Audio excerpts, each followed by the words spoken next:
The 15-Point Plan is part of the Win Make Give podcast network.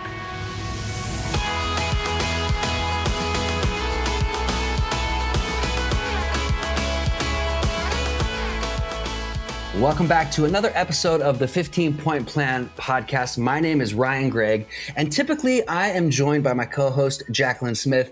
But today I'm joined by a good friend of mine and one of the people that I really look up to in this health and wellness world. In fact, he's one of the gentlemen that is a part of my Activated Force group, a men's group that I am part of, that I'm so thankful to actually have.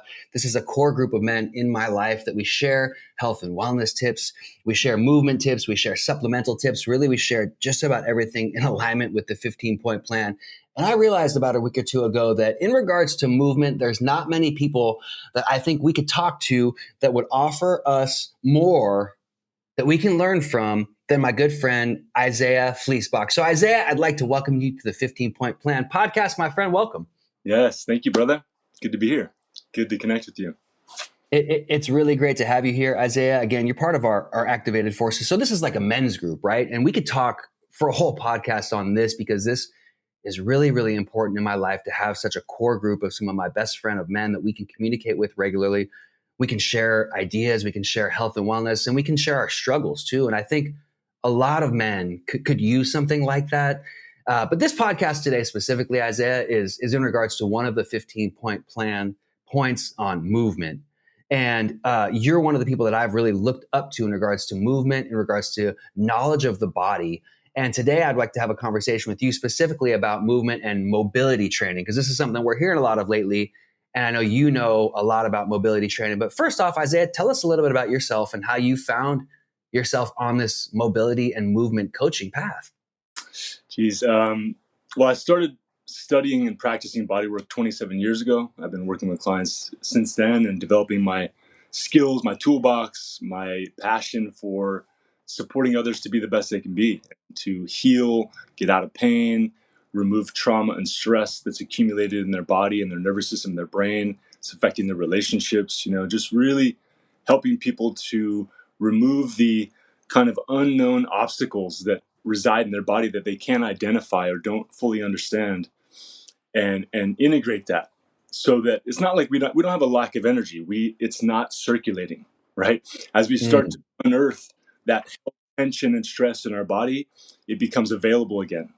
And so I help people to do it on their own and through personal practice to deeply, deeply affect the fascia, the soft tissue, the orientation of the nervous system and brain within that relationship, and help free up that energy again so they have more available energy. And I think that what I see today is there's trifecta, right? There's resistance training, there's cardio, and there's mobility. And if you lack on any three of those, you're going to be limited in your training, limited in your recovery, limited in your ability to be potent in your life in any aspect of your relationship. So what's in our body is in our life, and it's direct manifestation and direct reflection. So I help people to clarify the body is the subconscious, in my view.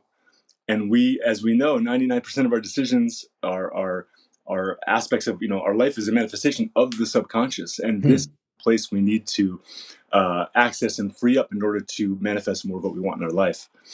And so I think that one of the most obvious things is just that mobility training is the opposite of, or rather the solution to passive stretching or passive exercises. I think that mobility is about staying active and strong in your soft tissue and muscles and supporting the joints and really being able to stay fully connected in it rather than passively stretching and letting that energy dissipate from the muscle and migrate to the joint or migrate somewhere else. We want to concentrate that energy, stay fully connected with that, and then boom, we get transformation. That was a really jam-packed couple minutes right there, Isaiah. I think we just kicked this podcast off with value and a lot of information. But I love how you said that it's not a lack of energy. It's a lack of circulating energy. So I just imagine the energy flowing through our body and being blocked. But mobility training and the joint training and the training of the things around the muscles is what's going to allow that energy to flow through more free. Is that right? Yes. Yeah. In the soft tissue. And also really, as I do this more and more over the years, I realize it's a brain game.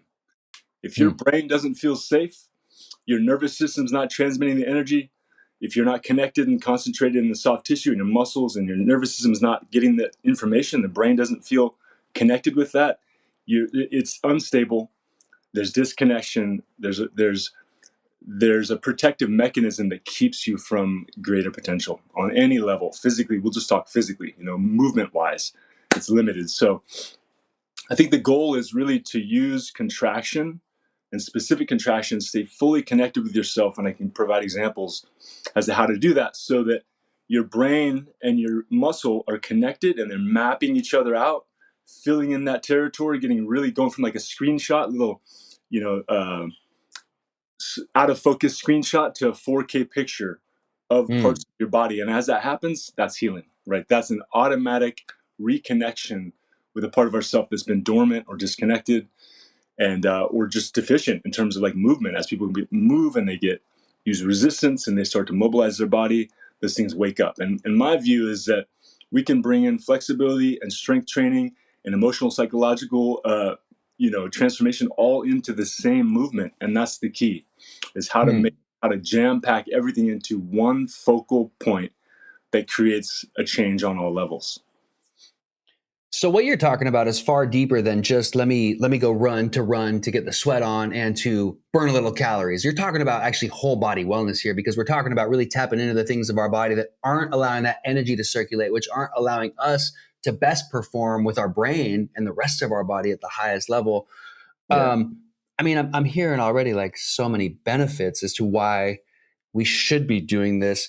But Isaiah, as a guy that's been lifting weights for years, I've tried this mobility training, and it's like I feel this sense of guilt almost. Like in the gym, I'm going, okay, I know I should be doing this. I know this feels good, but I'm taking a day away from muscle training. I'm taking a day away from my weight training.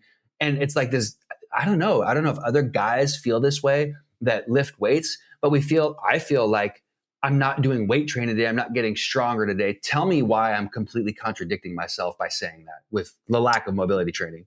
It's really about lack of education for all of us, and it's a lack of understanding how to do it, right? Like the way I show people how to do it, you are maxing out. You're giving every single available piece of you and energy towards the movement, and it's more difficult than weight training in a lot of respects.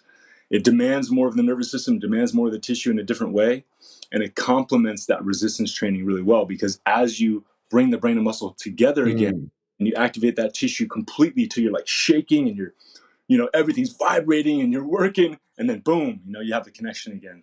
As you activate the tissue more, then you take it back to the weights. Now you have more awareness of that muscle, you have more safety in the joint, and you have more potential to transform the other aspects of yourself as well. I think what I'm realizing as you say that is, it feels manly, quote unquote, to throw some heavy weights around, but I feel very weak when I try to do something that involves no weights and I'm holding it for 45 seconds and I start to shake. Yeah. Do you think that's a part of it? Is like we as guys specifically, or when we try to do this, we're using these muscles and joints that are so not used in us.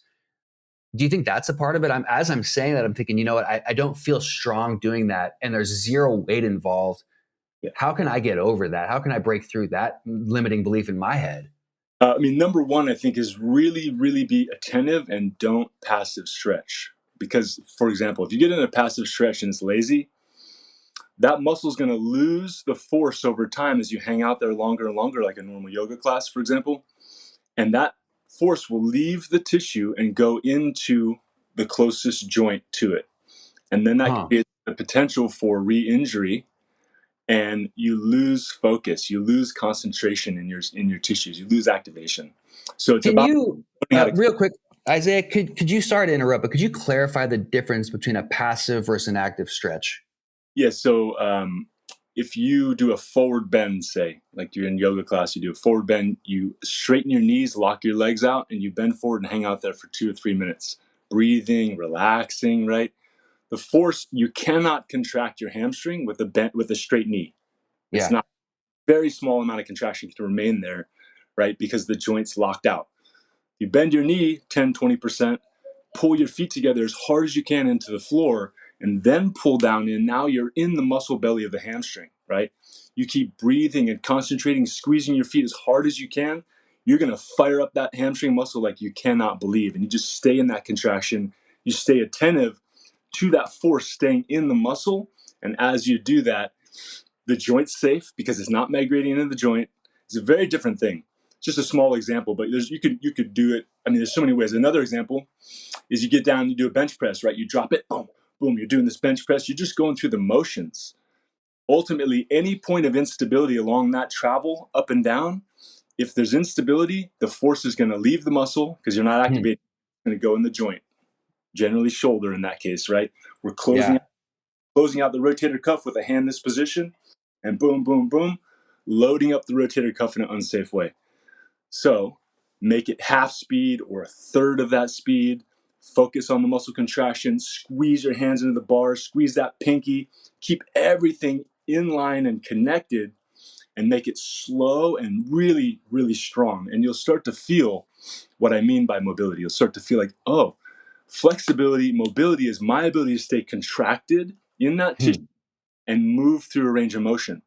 Anything that doesn't stay fully contracted in the muscle potentially is unsafe and ineffective in terms of transformation of anything that really matters in our body and our life.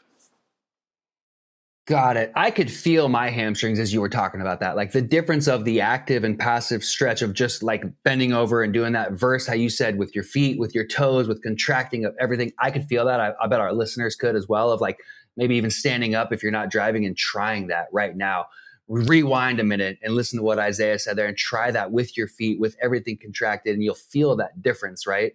Yeah. You'll feel that difference. So, I completely contradicted myself in saying by not doing this mobility training and adding more weight training, like this makes sense now because I'm working everything around those muscles.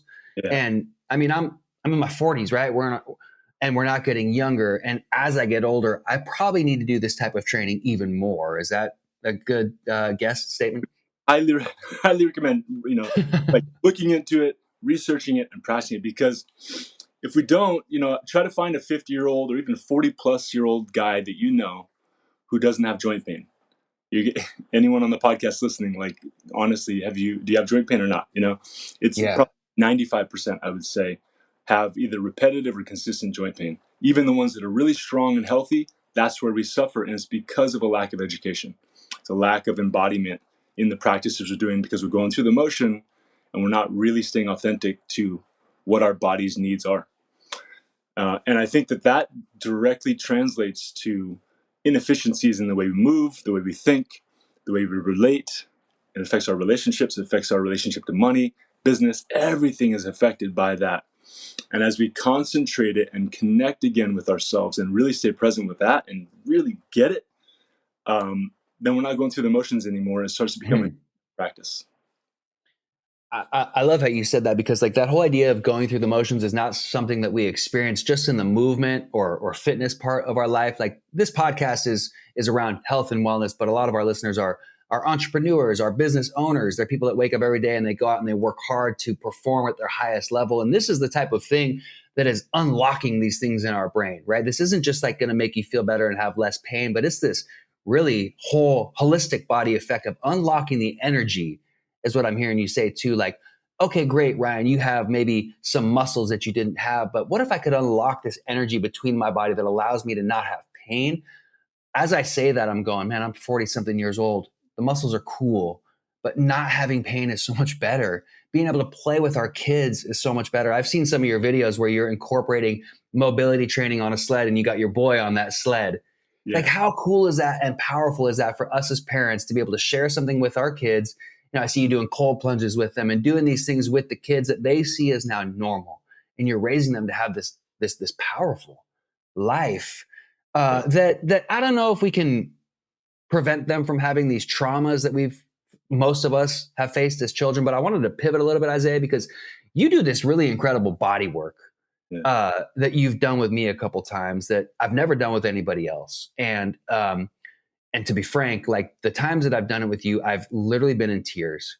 Yeah. And I've been in tears because the body work that you do has helped me go so deep into these joints and muscles of my body and work this out and release these things that I probably didn't even know were there. And when I was done with that, I walk out of that session feeling lighter, feeling like I've progressed in life. Can you talk to us a little bit about how trauma gets stored in our body and how using mobility training and movement daily, we can release some of this stored trauma that we have in our body that's holding us back? Definitely. Yeah. I mean, there's this saying, the body keeps the score, or the body's a living library of every experience you've ever had, right? We are, we're a collection of all the past experiences of our life, and how we relate to them now either keeps it alive or keeps it moving, And I think that, I think that, I think that when I look into the research more, as I study this more and more over the last 15, 20 years specifically, I focus on fascia. I know you guys know about that, but think about a piece of chicken, for example. You take the chicken, you peel the skin back, and there's that white viscous layer between the skin and the meat. That's fascia, right? It's like a container of every single muscle in your body is surrounded by these sheaths of soft tissue called fascia, and it's bound or it's aligned around all those tissues, and it also innervates all the muscles. So every muscle spindle, every muscle cell in your whole body, you have more fascia than almost any other tissue in your body. And it's the least talked about and very misunderstood. It's actually, somehow it's still on this like cutting edge, even though it's I don't understand why it's not a constant conversation. And even medical research now, like mainstream medical research, is recognizing, oh, wait a minute, the fascia might be the emotional body, right? Oh, wow. The fascia is storing our emotions, right? Storing all these forces. It's 10 times more dense than muscle. It's got this huge relationship. And when it gets dehydrated and stuck and adhered, things aren't moving. They're not shearing right. Like when we're kids, things are moving and gliding all over the place. And we start to get different rotational problems in our joints. We start to lose activation. We get dehydrated. We get stressed. And now things are getting sticky. And as it gets, we lose the ability to be emotionally resilient and to be connected with our actual sense of self, our body, our proprioception of self, our sense of space. It all gets diminished. And we don't know what we don't know. That's the trippy part about the brain and the body. We don't know what we don't know. So until we change, like you're talking about, the body work provides an opportunity to have a huge shift of that tension level in your body. And then you have an awareness of what you've been holding on to or lacking away. And I just think there's I don't think there's anything more important, honestly, than some aspect of addressing this that we're talking about, because it affects everything in our life. And I've just seen that the more that I focus on keeping proper tension in the muscles in order to affect the change of that fascial tissue that surrounds it and open that up, I get incredible benefits that are long lasting, because the container of the muscle is that fascia. And if it's bound up like this, muscle can't breathe, can't glide, can't function, can't hydrate. We then can't emote, can't relate, can't move in the way that we need to and want to be efficient. So it's a conversation, it's a negotiation with that tissue to reopen it, provide better muscle activation, more strength, more connection, more access to who we really are in our moving body, right? In our relationships.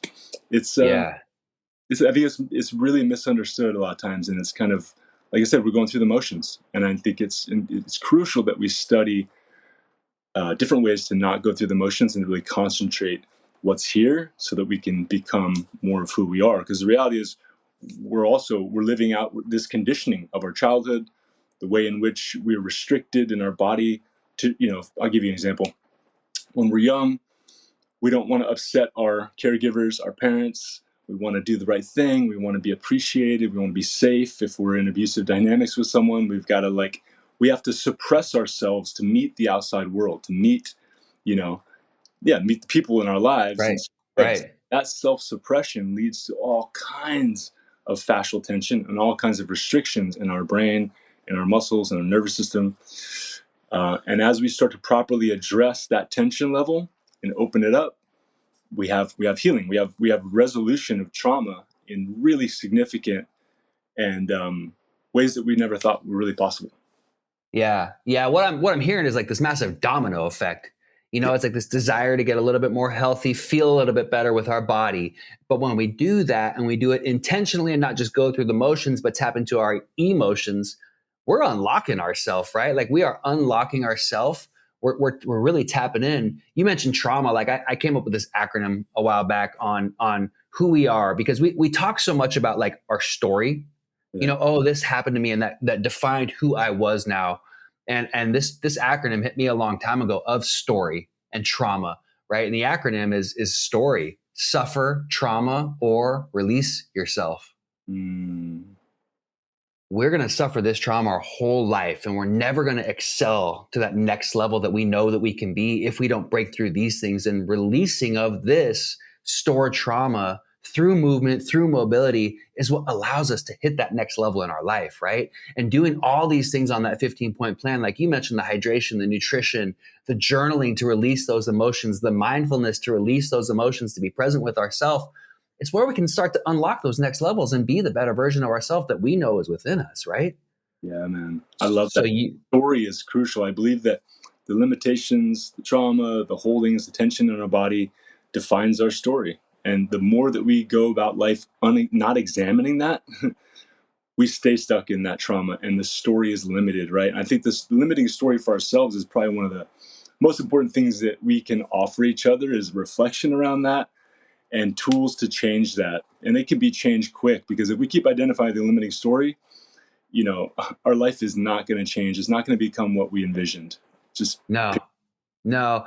And to kind of wrap this up and recirculate back to how I started this, my story is something that is often changed by this activated force group that I have with you, Isaiah, and with the rest of our group of men in that group, because I can jump in there and say, hey guys, I did this the other day and I really wasn't happy about how I acted. Hey, how would you guys do this? How would you have dealt with this, right? And we can bounce that off each other. And we have this group that has allowed us to break that story, right? Like sharing parenting stuff. And I'm like crying, thinking, man, I really messed this up. And you're going, dude, it's okay, Ryan. Like, it's okay, man. Be easy on yourself. And we can help us break that old story.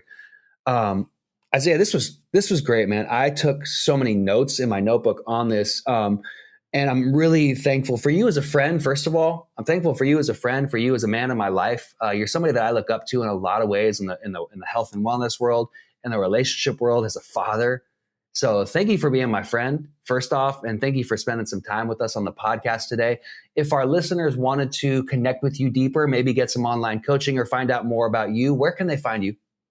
At Strength and Length on Instagram is an easy one to DM me, and we can have a conversation. That's probably the easiest. I'm going to enter back into social media soon and start offering more tools, but there's a bunch of videos that kind of go exactly show you an example of what I'm talking about. So you can just go through and work through a muscle group and talk about why, what's held there. And you can just, it's just a free resource to start to get a sense of how what I'm saying actually feels in your body and what it can lead to in terms of freeing up your energy, releasing emotions, and making you stronger and more protected in your joints as well. So you can keep training, right? A lot of times we're re-injuring ourselves, and we need to become more intelligent about how we're using our bodies. So anyways, thank you for being my friend as well, for being connected, for reaching out. I really appreciate you. I always specifically appreciate your consistency and dedication to creating a process for yourself and then maintaining daily focus on that. You're building your business through that practice. You're building your relationships. You're showing up for your son through that practice, and other people in your life, I'm sure, all the time as a leader. You're leading through example. And I think that is the key. And I really appreciate that about you. Thank you, Isaiah. I appreciate that. So again, Strength and Length on Instagram. Go find him. He's got a ton of cool videos out there. There's free content. There's a lot of stuff that I guarantee if you watch one or two of those videos, go try it. First of all, you'll be challenged by it. Second of all, you'll feel good because you're protecting your body as you continue to get stronger in your health and wellness journey. Make sure you're checking winmakegive.com for all of our other podcasts. This is the 15-Point Plan podcast. You can find me, of course, on Instagram, Ryan Park Greg, as well as my co-host, Jacqueline Ray Smith. We thank you all for listening. And until next time, Isaiah, thank you again, my friend. We'll see you next week. Bye, everyone.